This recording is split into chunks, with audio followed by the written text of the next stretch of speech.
Welcome to Steve and Tamara Explain Corp's Law, the podcast where two entirely self-appointed experts pretend to know more than they actually know about companies, directors, shareholders, and the occasional legal catastrophe. This is the place where we take the cases, legislation, and big corporate theory ideas you're meant to understand, and then immediately make them sound much less serious. So grab a coffee, open your textbook, and let's get into today's episode of Steve and Tamara Explain Corp's Law.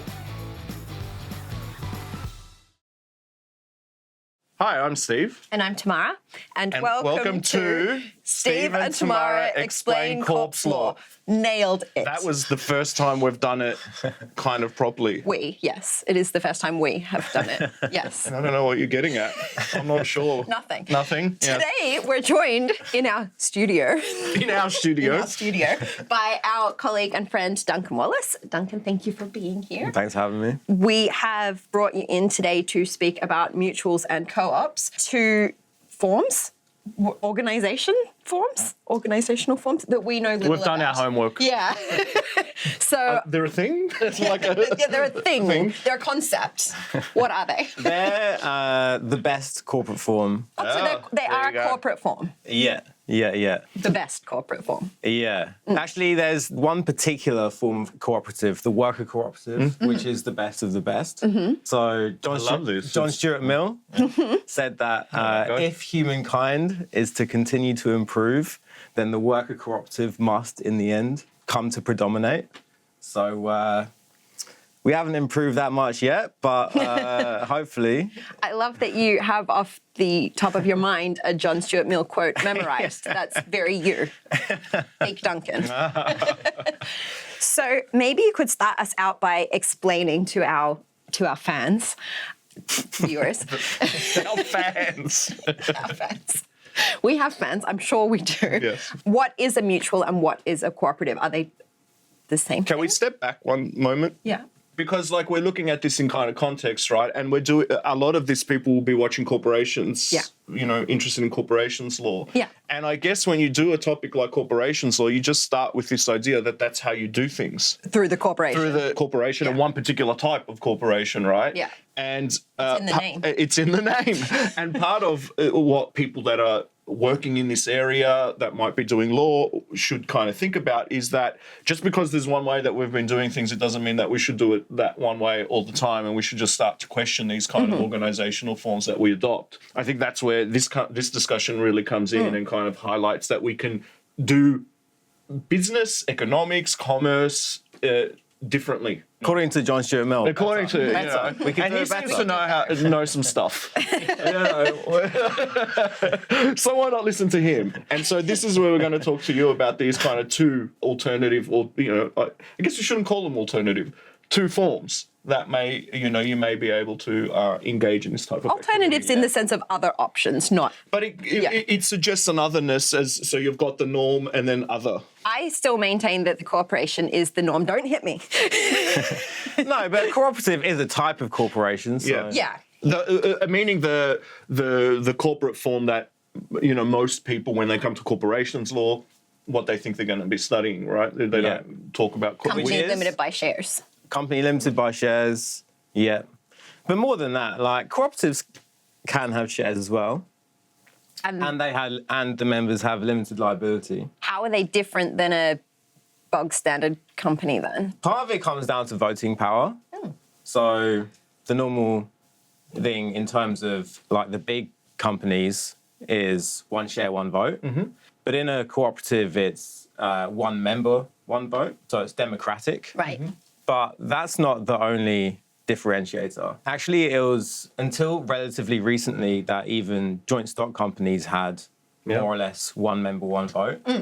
It was only really during the 1800s that there was the move from democratic voting power to what was called plutocratic voting power of one share, one vote. So what plutocratic voting power allowed was one shareholder to be able to exercise dominating control over a corporation because they could buy all the shares and buy all the votes. That's a relatively recent phenomenon. So the East India Company, that was more or less democratic between its shareholders. They had one share, one vote. But the East India Company still wasn't a cooperative, even if it was democratic. Yeah. I'll ask you a little bit about that in a second, but I know because we're talking about the cooperatives and mutuals as a different way of doing things than what we've maybe been accompanied to, and potentially the best way, as you're saying. The East India Company is interesting because it was democratic. Yeah. Was it the best way? No. Well, It wasn't a cooperative, though. yeah. Well, So that comes to the second part of what defines a cooperative, and that is that the members who have the voting power, they are called active members. Right. And so that means they play an active role in the corporation. There's different forms of active members. So there's customers, could be community members, or John Stuart Mill's favorite form was for the members to be the workers. Right. So the East India Company, its members were shareholders, but they were outside investors Yeah. who didn't have an active relationship They're with passive. the East India Company other than So as anti-passivity. owners of it. Cooperatives are anti-passivity. Yeah, I think that's a good way of thinking about it. Yeah. So that's why it wasn't a cooperative, even though it did have democratic voting power governing it. So it's those two things that define a cooperative: democratic control by active members. But other than that, it's pretty similar to corporate entity types. Otherwise, a cooperative is a legal person. Yep. Its members have limited liability. Some cooperative types, their members have shares. And what about mutuals? It is a technical term in the Corporations Act now, but traditionally it's been like financial companies where investment firms are sometimes called mutuals. Yeah. Banks. Like- Investment firms, things like that. Yeah. And that's because the investors have democratic control. But it's a term that has tended to apply more to insurance companies, where the people taking out insurance are the members. Right. Right. Or like a credit union. Or like a credit union or a I bank. was just to get told by my credit union that I was a member. Yeah. I was like, am I? Which credit union was that? Credit Union of Australia. But it no longer exists now. Oh, yeah. It's called Did it get GSB. bought up by... No, it just changed into GSB, a bank. Yeah. But it's probably... I think GSB is still a mutual. It still operates as a mutual, but I guess for maybe marketing, I don't know why exactly I'm not involved with. This is not an advertisement for GSB. But, they changed to a bank, because I guess they thought maybe, we're offering banking services and people may be more familiar with that than a credit union. No, I used to be in a credit union too. Right. Yeah. Oh, which one was that? It was the company my dad worked for a long time.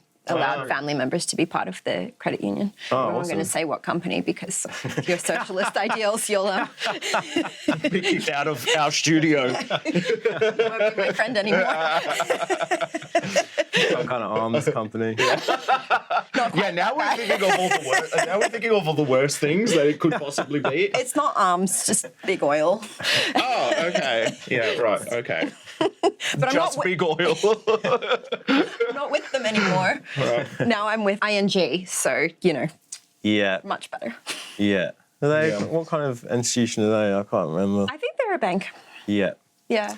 Well, actually, there is an interesting history to credit unions becoming banks. They were kind of forced into it when the Corporations Act was introduced. Because the Corporations Act obviously made corporations law federal where it had been state and territory based. Yeah. And the state and territories, they wanted to hold on to the cooperatives. I'm not sure why. But because of the financial regulatory needs that the federal government foresaw, it wanted to bring the credit unions under the federal legislation. So it forced them under the federal legislation and basically forced them to become banks as a part of that. Yeah, right. So they are credit unions, but they're also banks. And welcome back to what is this institution? Credit union or a bank? All right, so I guess we kind of have an idea of what these organisational forms are. I still don't. I don't agree with that. I still don't understand what a mutual is. Is it a company? A mutual actually doesn't really have a technical A terminology. definition. It's referred to in the Act, but it's not a separate thing. Apart from in the Act, but Australia is kind of novel in that regard. Right. Like the cooperative has a technical definition because cooperatives were a big social movement in Europe under industrialization and spread worldwide. And there's now an international cooperative alliance, which has existed for close to a century or so. And it defines a cooperative according to the cooperative principles and has a definition of cooperatives. Right.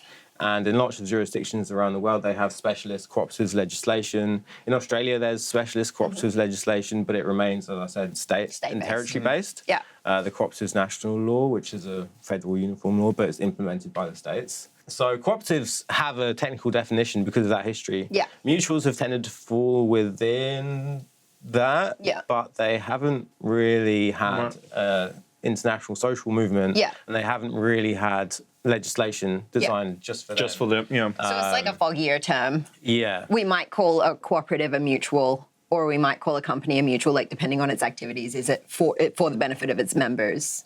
Yeah, exactly. The vibes. Yeah, so it's kind of democratic control of, Yeah. and it's kind of a financial institution, but yeah, it's more vibes. But like the vibes. like you said, like it's defined in the Corporations Act, Yeah. 51M. Yeah.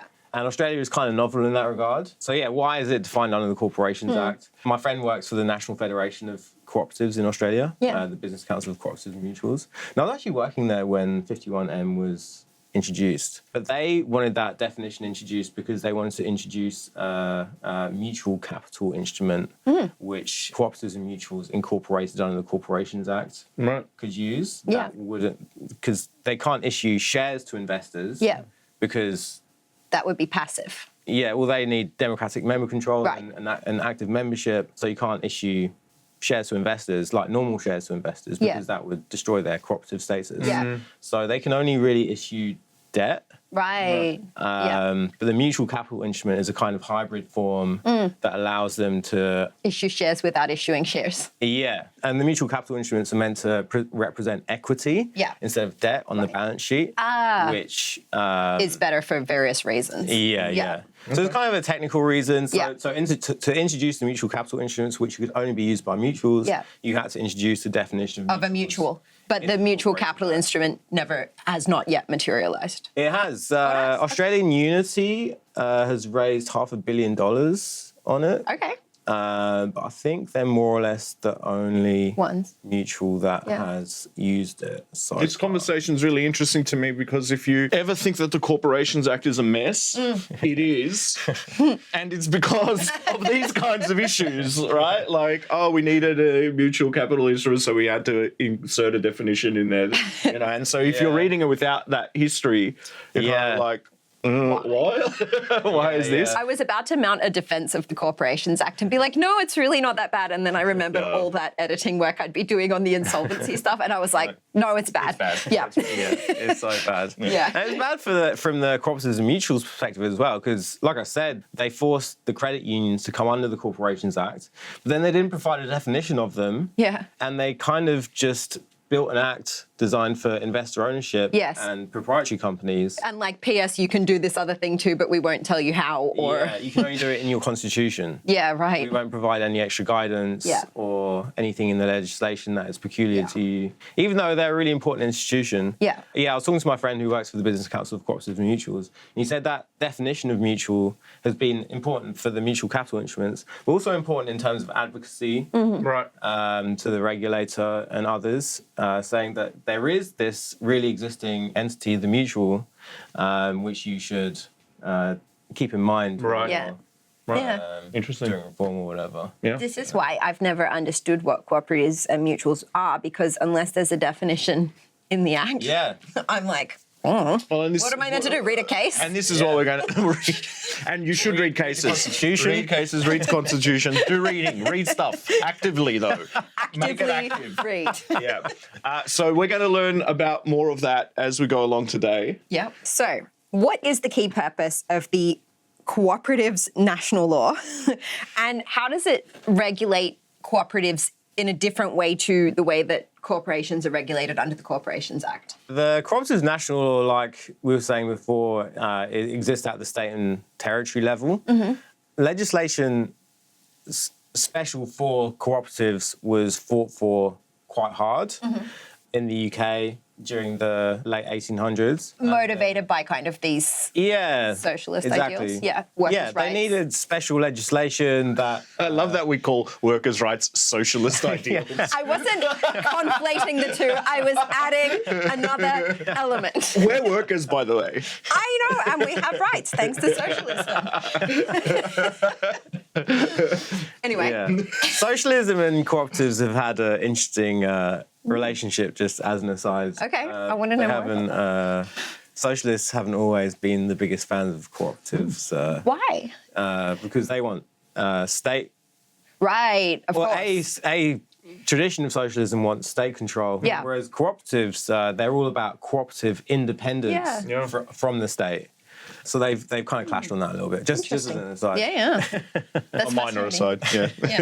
Yeah. Sorry, please continue. But yeah, in Australia, there was a similar fight. The first cooperatives in Australia were agricultural cooperatives, particularly dairy cooperatives, grain cooperatives, and they ultimately wanted their own special legislation that was ultimately won. And so they raise all their money from their members. Yeah. Each farm puts in money to the cooperative and they then work towards shared goals.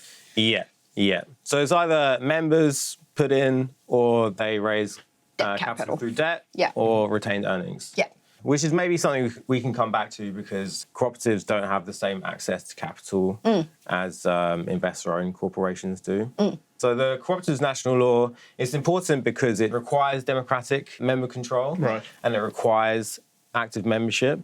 And further, Section 10 of the Cooperatives National Law requires directors' duties to be interpreted in terms of the 7 cooperative principles Right. defined by the International Cooperative Alliance. So quite interesting. different than the Corporations Yeah. Act then. Yeah. So it's still got that very strong purpose element in the Constitution. Yeah. Yeah. Yeah, That aligns in with the act. in the act that Yeah. and then you have to comply with. Yeah. Yeah. Okay. And Interesting. so it's kind of legislatively Australia's only social enterprise. Yeah. Because like the 7th cooperative principle is concern for community. So yeah, in that sense, it's the only real social enterprise in Australia. So that's like super different than, we were talking the other day about companies and how they can focus on the environment, altruism, whatever, Yeah. but only after they've kind of like got their ducks in a row with their finances and are taking care of their own members, whereas a cooperative literally as one of its purposes has concern for community. Yeah. Yeah. Yeah. Ultimately, it does come down to the members and acting to maximise value for members. But yeah, concern for community is kind of a core part of the cooperative mission. So the director's duties are not the same as for a corporation. Do we have the equivalent at common law of duty of care, skill and diligence, and those, familiar director's duties that we love so much? Yeah, it's exactly the same director's duties. But luckily. not section... Luckily for those studying it, yeah. But not section 180. Like section 180 wouldn't apply Yeah, it's the same section. Oh, But okay. it's just like, what does best interest mean for in the a context of co-op. cooperative? It's as opposed different. to Yeah. So best interests for an investor-owned business corporation is obviously maximise profits for shareholders. In a cooperative business organisation, what does best interest mean? It's not maximising profits; it's maximising value for members. Yes, in whatever form that takes. Yeah, so it depends who your members are. Mm-hmm. Like, if they're your customers, you obviously want to make a profit to stay solvent Mm-hmm. and invest in future activities, etc. Mainly, you want to have low prices for your customers. Yeah. It's interesting, though, to think about this kind of issue because I think we're even moving in the best interest discussion in the investor corporations. We're kind of thinking of best interests differently now as well. Like there's a push to kind of accommodate different types of interests that are not necessarily shareholder wealth maximization, certainly not short-term shareholder wealth maximization. Yeah. It's, maintaining the financial viability of the company for longer term, at least. Yeah. But then there's the question of, are there other interests that are considered best interests? And, for those studying corporations law in particular, we do look at that, when do others' interests Play a role as best interests? And I Yeah. mean, this is another example of just how you do it potentially differently. Yeah. Yeah. But I think that's an important point. And like for myself, I think the best interest duty is maybe less important than who appoints the directors. Yeah. The directors will tend to act in the interests of those who appoint them, Right. because that's whose job they depend on. Yeah. So if the shareholders appoint them, Then they're acting they're for pretty the likely going to act in the interest of shareholders. Yeah. They'll keep in mind what the best interest duty is, Mm. which kind of aligns with that anyway.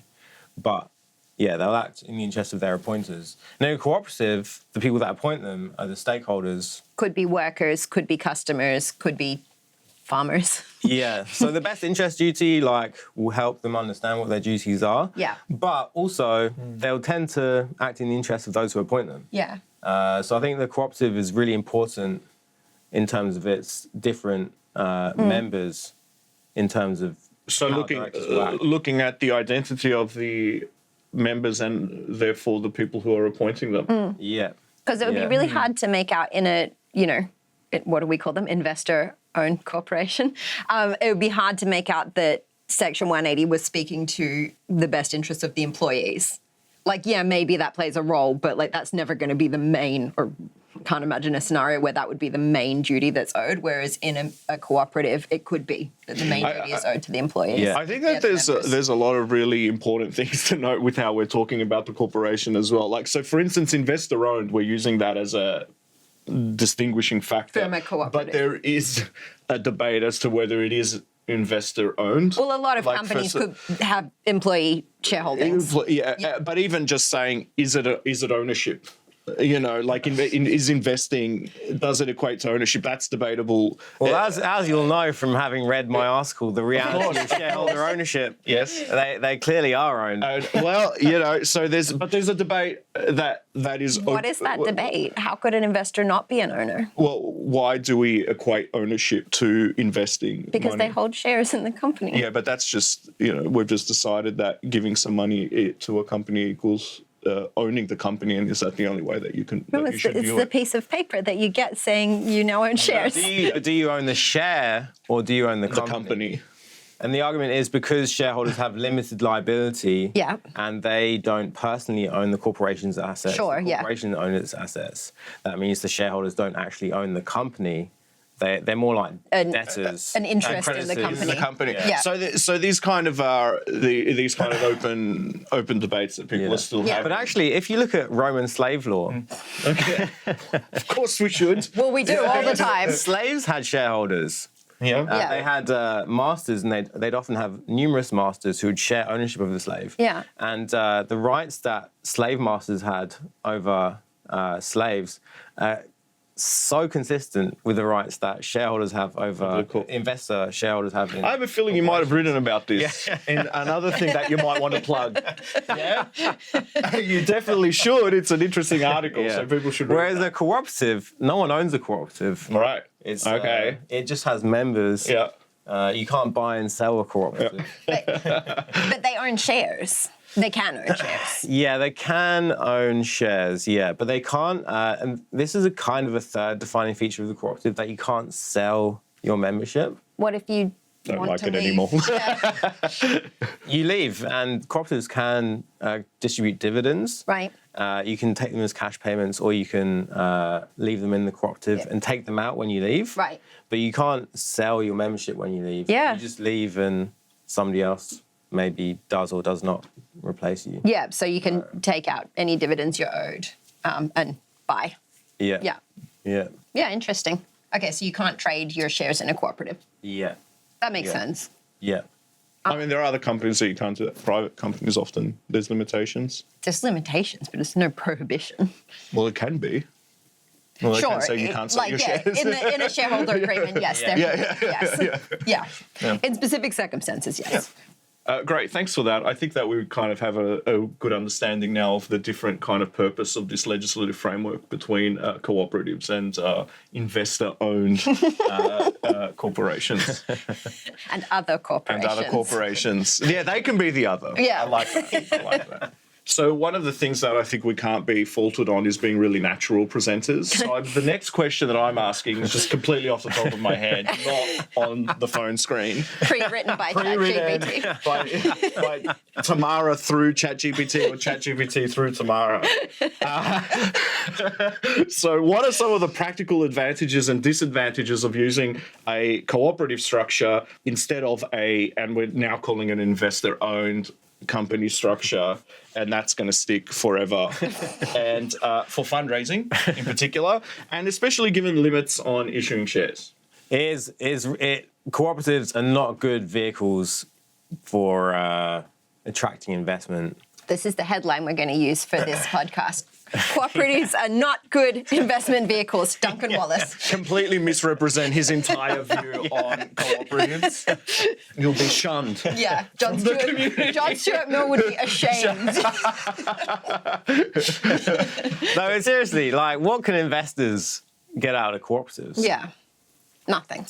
Like, they can lend them nothing. They can lend them money at interest, Yeah. but they can't buy shares and then take dividends Yeah. out of it. Or make a big share capital appreciation because they can't sell their shares. Yeah, exactly. Yeah. So you're taking away any, so like my area of private investment law, like we talk about equity investments as having like a capacity for a very high risk, obviously, but a very high reward if you're able to sell at a high price. There's no opportunity for that with cooperatives. No. It's low risk, low reward. Yeah. A debt investor's dream. Yeah. So it's mostly debt investment, which is why if investor-owned companies didn't exist or were illegal, Yeah. then cooperatives would obviously dominate because they'd be the only legal business. Capitalism would find a way. Yeah, well, there'd have to be ownership of other kind of assets. You couldn't own companies as assets. Yeah. But in the current environment where investor ownership is legal, obviously cooperatives are a massive disadvantage in terms of access to capital, which is why there's been the desire to create hybrid instruments like the mutual capital instruments that were introduced in 2014, which allow the mutual or cooperative to retain their identity as such, but also allows the instrument to sit on the equity side of the balance sheet. Yeah. So it's kind of an accounting thing, basically. Yeah. It's not really giving them access to maybe Any facilitating. new kind of- but not, it's really like just so that you don't have this massive debt on your books. Yeah. Yeah. There's also the people that invest in the hybrid instruments, they can sell Yeah. those instruments. So you can trade in the instruments. But still, with those instruments, the room for capital gains is low compared to equity investor-owned companies, anyway. It feels strongly like these hybrid instruments are going against the core principles of a cooperative in that you're not meant to have passive investors. Yeah. So I was going to say the same. It seems like they've identified a kind of a problem in the existing ecosystem, and they're trying to find a way around it that might go against the most pure natural form. So those hybrid instruments are contentious in the cooperative community. Some people say they're just necessary because cooperatives need capital to grow market share. So in a practical sense, they're like, okay, well, we're going to have to give up something to gain something. Yeah. Whereas others are worried that those hybrid instruments are a route to ultimately demutualization. Yeah. So do you guys remember Murray Goulburn, the dairy cooperative in Victoria?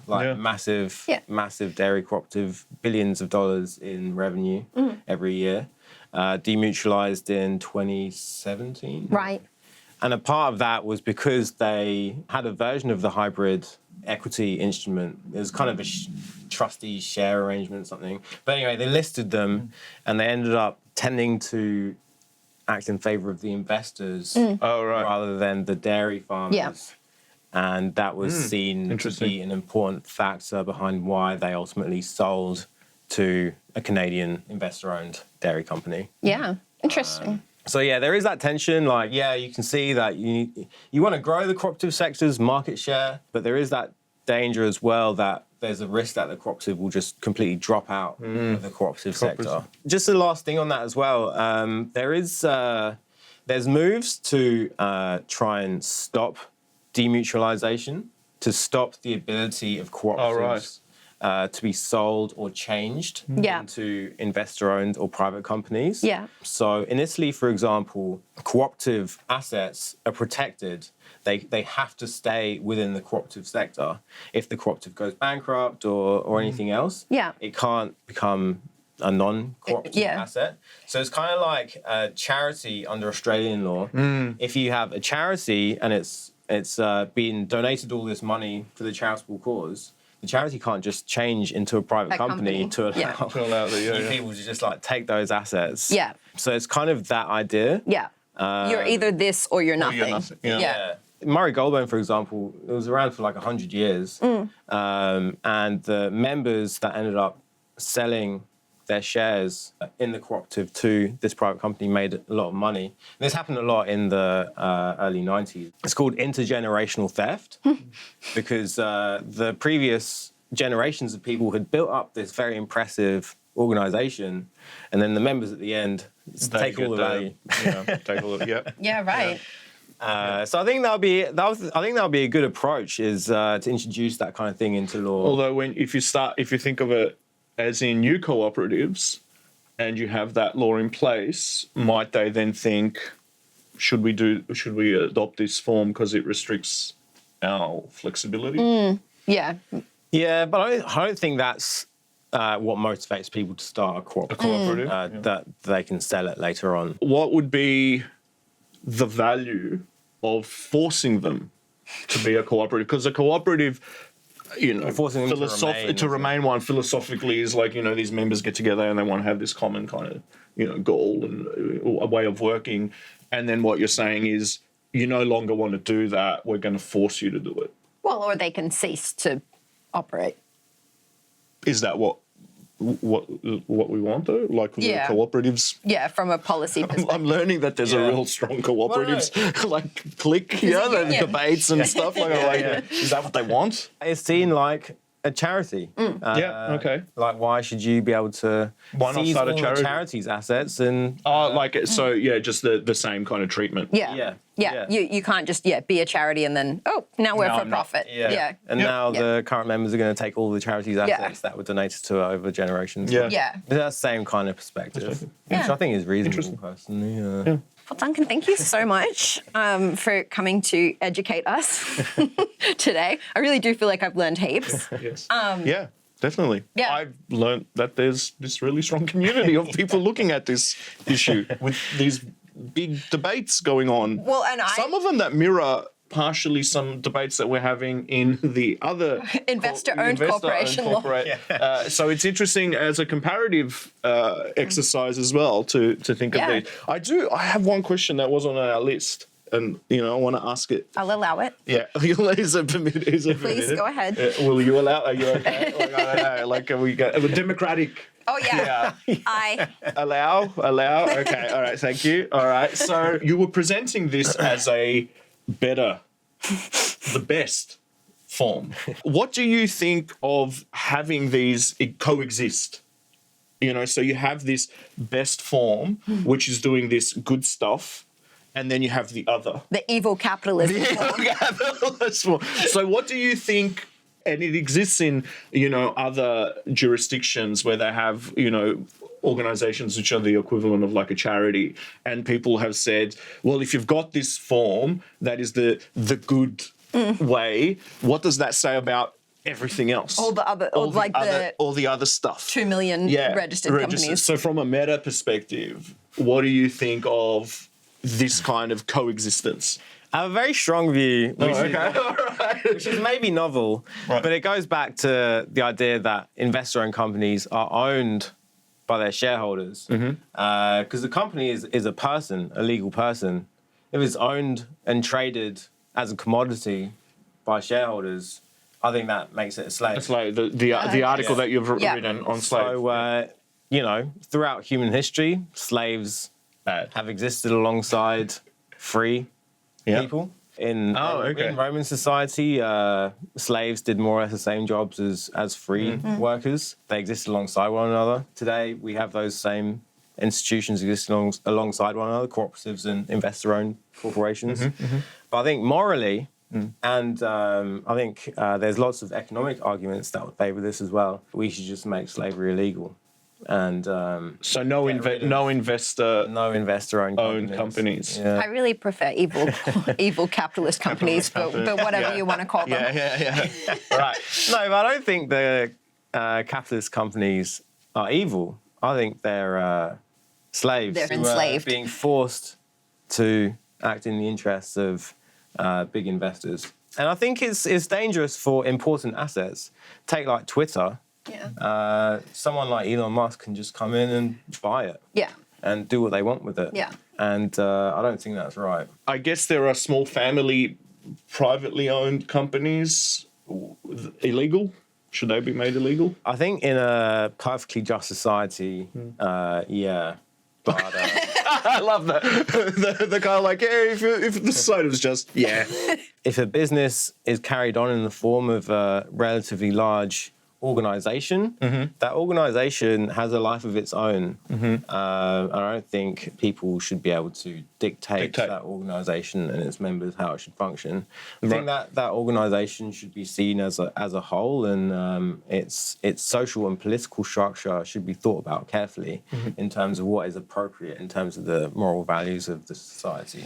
Okay. And like John Stuart Mill, Back to JSM, as we like to call him in I his think podcast. that if humankind is to continue to improve, then the worker cooperative, where the organisation is controlled by the workers on terms of equality, should come in the end to predominate. I know we have to wrap up, but I was going to say that's a perfect point to wrap. Do an even more perfect. no, I can't. I have an argument. Let's just not finish on a perfect just never note then. Let's just finish on a note. If you remove any opportunity for high risk, high reward investing, will that not then completely stifle innovation, leading to widespread economic collapse? And also ruin tomorrow's job. My whole job. No, I'm getting into taxation and climate change. Okay. Yeah, so Right. Yeah, well, I think on the investment. big point, I think yeah, investment and investment instruments are really important. Just because we take away ownership of companies out of that mixture doesn't mean that investment isn't important. You invest And in different ways. There's lots of economists like Lajinuk, who's I think at Harvard, I forget where he is, but he says that the dominance of equity as the form of investment and the dominance of shareholder value within companies has undermined innovation and investment in efficiency. Yeah. Because money gets taken out Yeah. of the organisation and given to individual shareholders. Yeah. Whereas hopefully in more reasonable forms of business enterprise, money would be retained for investment. within the company. Yeah, I think So there's that- value to we that. used to- that's We an used to have argument, rules though that would prevent kind of giving back these kind of investor. Yeah.